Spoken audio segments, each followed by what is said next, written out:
Hey everybody, Bill Einelli. Welcome to the Real Estate Matters videocast. We're back on the air. Thank you for all the comments and feedback. You can always get a hold of me at realestatematters.org if you have suggestions or topics you want covered on these videocasts. We're getting good response and we'll continue to do them as long as you like them. Here's what's going on in the industry. The Fed announced that they are no longer going to be purchasing mortgage-backed securities here at the end of March. Now what does that mean for you? We could see a slight uptick in interest rates and a little more hassle on obtaining a loan here for a little bit. I think personally it's going to be short-lived and they're going to have to jump back in to loosen up the lending and continue with this market to stimulate it and loan money. But they shouldn't be involved to begin with, but now they are, and we're dependent on it, so we'll keep an eye on that right now. We talked last time about the listings. There's 41,000 listings on the market, and 15,000 of those are short sales. About 6,000 of those are bank-owned properties. So you've got 21,000 of the 40 either a short sale or a bank-owned, which is amazing. Over 50%. That's pretty much all we show out there as real estate agents. And you have to be patient. The bank-owned properties are flying off the shelf with multiple offers if they're low-priced. And the short sales are taking some time, so a little difficult for a buyer. You still have time to get in that tax credit. If you're under contract by April 30th, and close by June 30th, you're going to be okay. So get out there. You can also take advantage if you own a house and you've sold it, or you're renting your owner-occupied house at the time and moving up or down for $6,500. Call me for details on that, and we'll keep you informed on what's going on in the marketplace. Short sales are continuing to kind of dominate the marketplace. And what happens to your credit on a short sale is very interesting.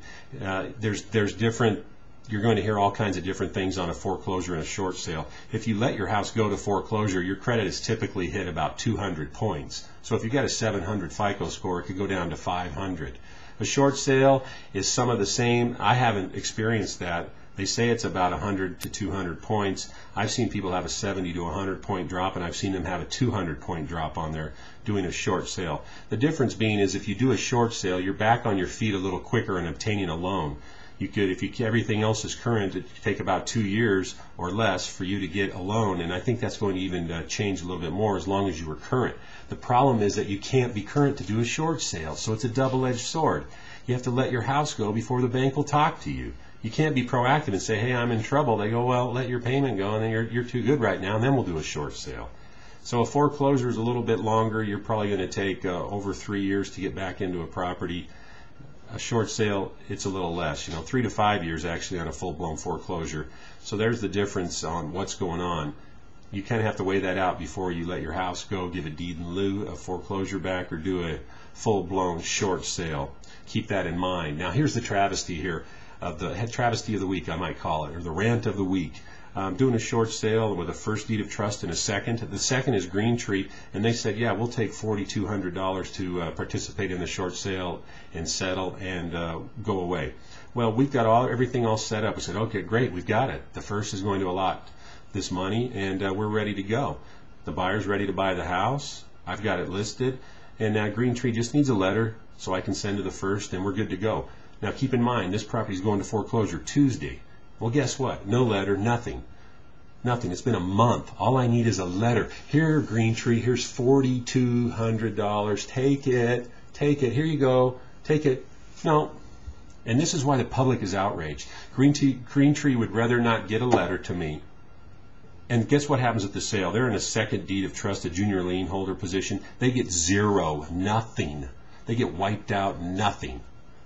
Now, these are the people that we bailed out in the stimulus package, gave them money, and then the American public sees money like this wasted away, wasted by not taking anything and not getting a letter because they have to go through proper channels. It's been 4 weeks. All I need is a one-page letter saying that they'll settle for this amount of money.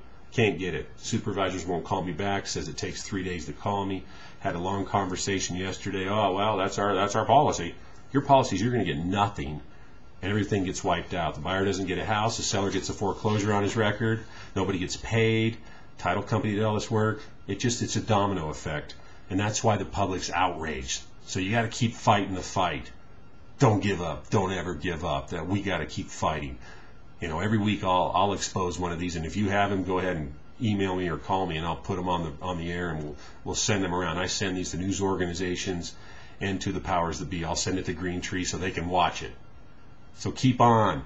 Don't give up. Call me anytime, 602-463-9166 for buyer or seller representation, questions, comments. I'm always here to help you with real estate. Always have time for you. We'll talk to you next time on the video webcast of Real Estate Matters. See you then.